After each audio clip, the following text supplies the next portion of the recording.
남편과는 3년 동안 연애를 했고 결혼식을 2주 정도 앞두고 있는 상태에서 예비 신부였던 제가 식을 홀딩했습니다. 그 이유는 복합적이에요. 먼저 남친이 40대 중반인데 모은 돈이 전셋값 5천만 원과 통장에 여윳돈으로 몇백 있는 것이 전부였습니다. 그래서 신혼생활을 제가 서울에 마련한 자가 아파트에서 시작하기로 했습니다. 그런데 결혼식이 가까워질수록 너무 억울하다는 생각이 들기 시작하더라고요.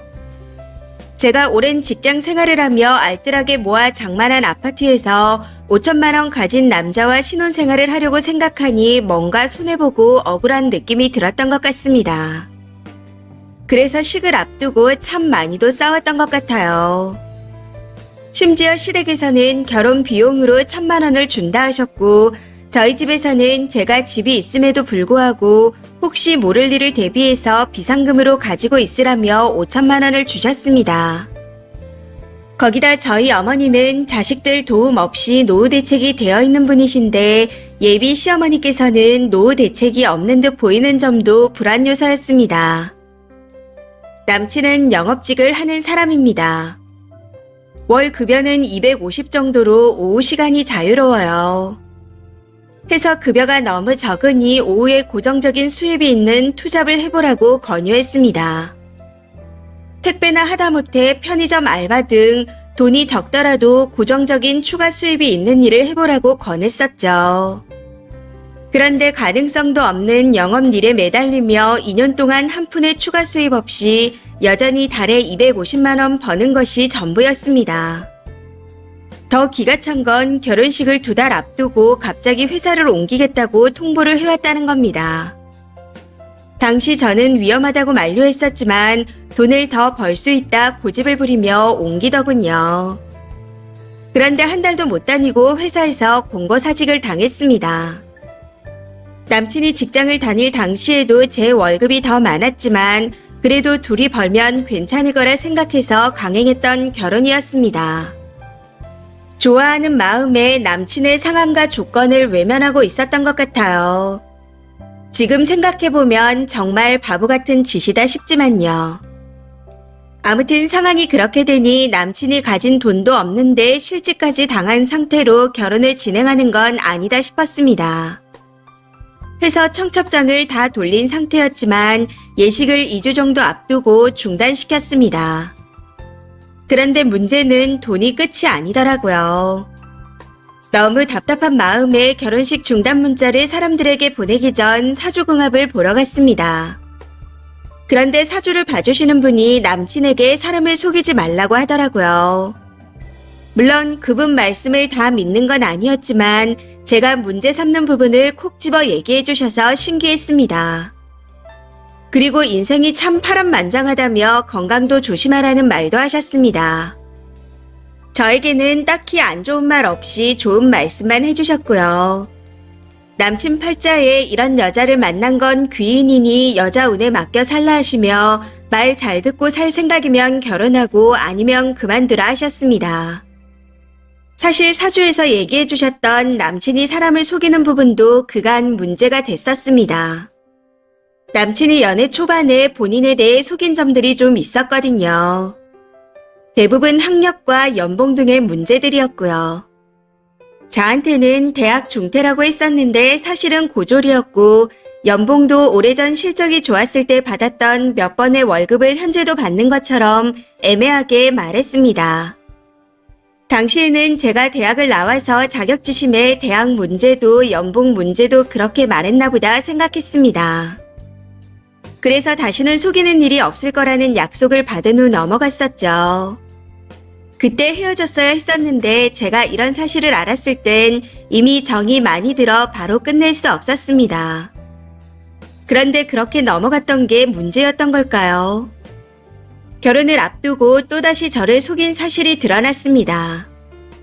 사실 금전적인 것도 문제지만 저는 이게 가장 크게 느껴지더라고요. 남친이 그동안 당뇨병이 있다는 걸 숨기다가 이번에 들키게 됐거든요. 당뇨병이 있다고 말하면 제가 헤어지자 할까봐 두려웠다고 합니다. 그러면서 본인이 건강관리를 잘하고 살고 있어 괜찮을 거라며 건강하게 살겠다고 하는데 정말 기가 차고 어이가 없었습니다. 남친은 계속해서 말 못해서 미안하다 사과를 했었지만 이 문제는 그냥 넘어갈 수가 없을 것 같았습니다.